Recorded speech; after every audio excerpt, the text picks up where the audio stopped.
Citadelle de Morts, a stunning French castle held by the French syndicate. To me, that doesn't sound like it could be very safe. That's without the years and years of neglect as well. So what we have to do today is make sure that this place is safe. Welcome back to a safety check.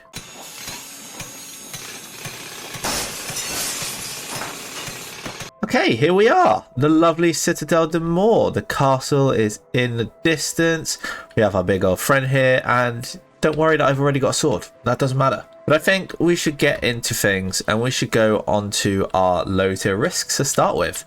And the first one I want to talk about is hygiene, as I look at burnt dead corpses here. Alongside burnt dead corpses everywhere on the floor, we have blood trickling around the tavern, which is one place you wouldn't want to have blood, and a fair bit of it going around.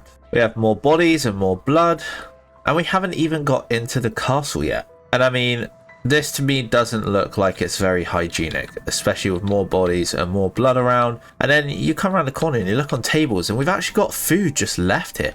I mean, I don't know what that is, but it doesn't look like it's very good anymore. And there's more of this mush as well. Like, you can see the flies flying around as well. Who is leaving that there? Actually, I take that back. If my food looked like that, I'd probably leave it there as well. So yeah, there's definitely some hygiene issues here. And for that reason, I'm going to give it an 80 out of 100. Right, so the next thing we're going to talk about is tripping hazards. And if all this rubble and broken wood here doesn't scream tripping hazard, then I don't know what does. That's without going down the bottom and seeing all this debris just flying everywhere that you could trip over. Even in places like this, you've got the books, the papers, the pottery just all on the floor. And I mean, look at all this debris just everywhere. This signals a massive tripping issue. And for that reason, I'm actually going to give it a 70 out of 100.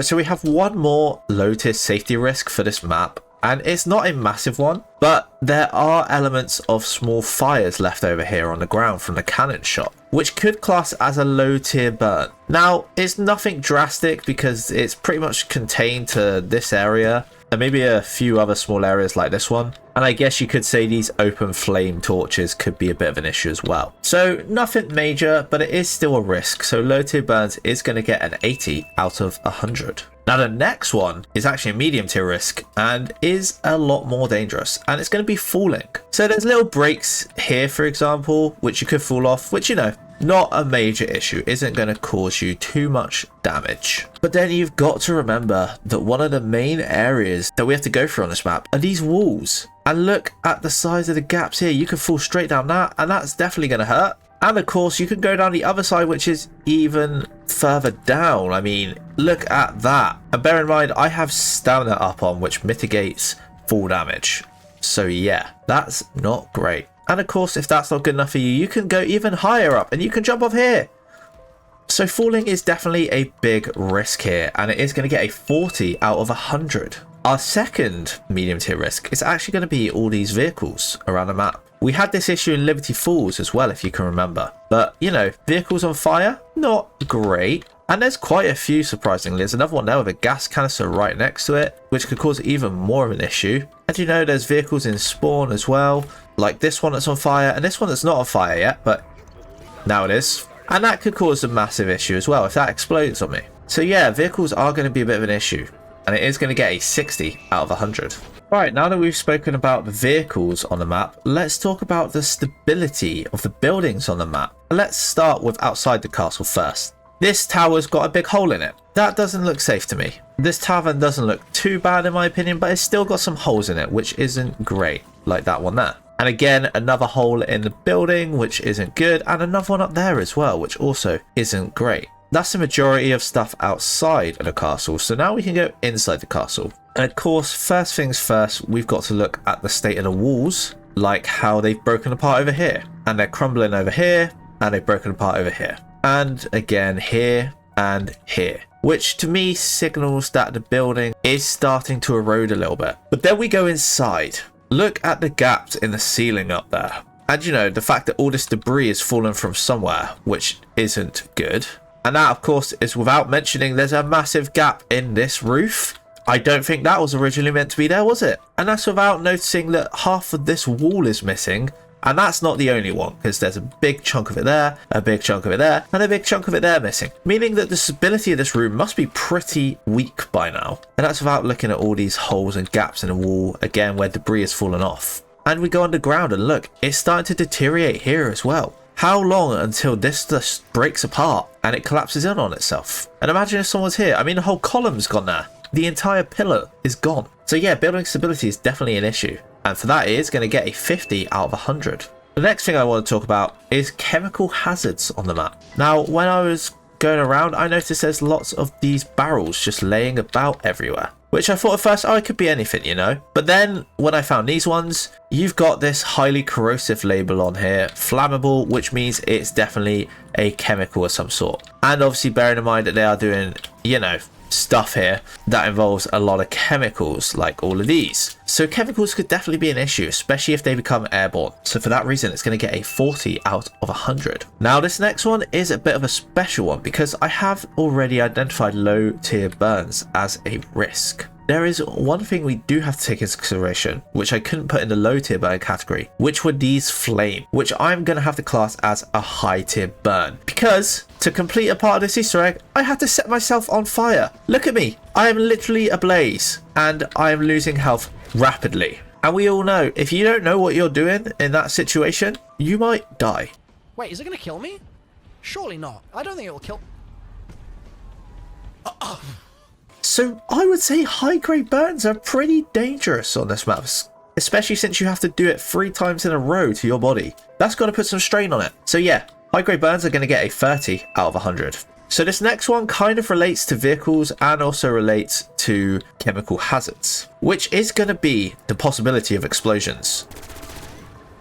Just like that. The cars can explode on you, causing you potential damage. And like we mentioned with all the chemicals in the lower section of the map, if we were to accidentally shoot one of those, it could potentially lead to it exploding. And there's a lot of barrels and chemicals around as identified. So yeah, the last thing I want to do is get blown up to pieces on this map, which is a possibility. And for that reason, it's going to get a 30 out of 100. Now the second high tier risk that I've identified is a potential to be crushed. Like I mentioned earlier, the building stability isn't great with lots of holes and debris already falling on the floor. So what are the chances that more of this falls down while we're in the map and crushes us? I mean, I wouldn't want one of these big slabs of wood or rocks to fall on my head while I'm running around. And because of that, I can't ignore it. And it is going to have to get a 30 out of 100. That does conclude our high tier risks though. And now we can move on to our miscellaneous tier risks. And the first one is one of my favorites. It's of course this bad boy over here, the Lion's Cannon, which of course you can just put yourself into like it's nothing. And it just fires you out onto the roof. How do I survive that? In what world does that go right? It is potentially life-ending. Now, I am going to give it a 50 out of 100. But the only reason it's not getting lower is because you have to voluntarily put yourself in that cannon. So yeah, you have to be some sort of crazy person to actually do it in the first place. So that is why it's getting a 50. So the next one I want to talk about actually relates to one of the swords. And it is the lightning sword. Because to get the sword powered up, what do you have to do? You have to stand here in the middle of a storm and wait for a lightning bolt to hit your sword. Now, what are the chances it hits your sword and not you? Now, I would say pretty low, but the possibility is still there. I mean, look, that just hit my sword. How close is that to actually hitting me? Pretty damn close. And, you know, I could just run away and that storm is still there, by the way, but that's another thing. So, yeah, lightning is definitely an issue, considering you have to do it for the Easter egg as well. So it is going to get a 30 out of 100. And, you know, since we're here, let's go on to our next miscellaneous tier, which are the oil traps. And as you can see, I've got a nice base of zombies here to show you this with. But I turn that on and look what it does to them. Absolutely demolishes them all. None of you are getting past. Yeah, I don't think I would like to put myself under that. I can imagine it not going very well. And because it is such a high chance of killing you, I am going to give it a 20 out of 100.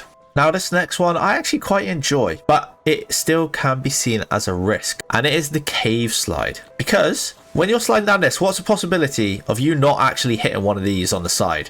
I think I got pretty lucky here going down this. Like, when we go through it, yeah, sure, we survive it. But what are the chances of me hitting the side more than once and really hurting myself? I think it's pretty high. And the fact that we don't is actually pretty lucky. So yeah, I'm going to give the cave slide a 20 out of 100. Now this next miscellaneous risk is one that I don't think I've seen on many maps, realistically. But if we just come around this corner, look at the amount of drugs that are on the table, just left out in the open. And I don't even know what that is, but I don't think I want to know. And the thing is, that's not the only spot on this map where you can find that many drugs just laying around. I mean, let's just take a walk into the castle and we come around the side here. And that doesn't look like any unsuspicious substance at all whatsoever. And of course, if we go down to the bottom of the map again, in the room where I identified the chemical hazards, what are they making in here? What could they possibly be making in here? Yeah, you were right. It's drugs. And we all know, people, drugs are bad for you. Don't do drugs, kids. And for that reason, it's going to get a 30 out of 100.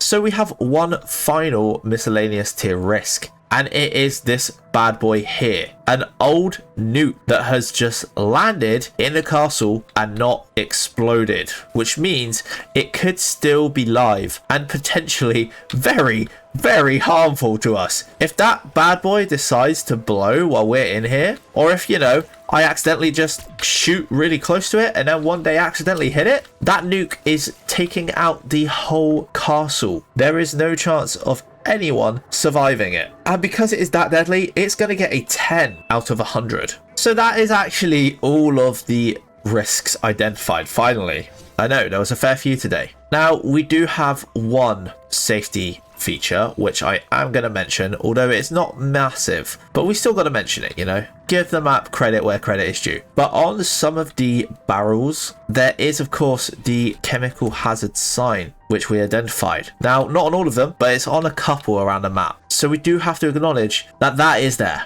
Now, of course, it doesn't have a major effect because there's not actually that much of it around the map. So it is only going to get a +1, but warning signs is definitely there. And with that said and done, we can now recap on what we have. So the risks on this map, as mentioned, were hygiene with a rating of 80, tripping hazards with a rating of 70, low tier burns with a rating of 80, falling with a rating of 40, vehicles with a rating of 60, building stability with a rating of 50, chemical hazards with a rating of 40, high-grade burns with a rating of 30, explosions with a rating of 30, being crushed with a rating of 30, the cannon with a rating of 50, lightning with a rating of 30, oil trapped with a rating of 20, the cave slide with a rating of 20, drugs with a rating of 30, and the nuke with a rating of 10.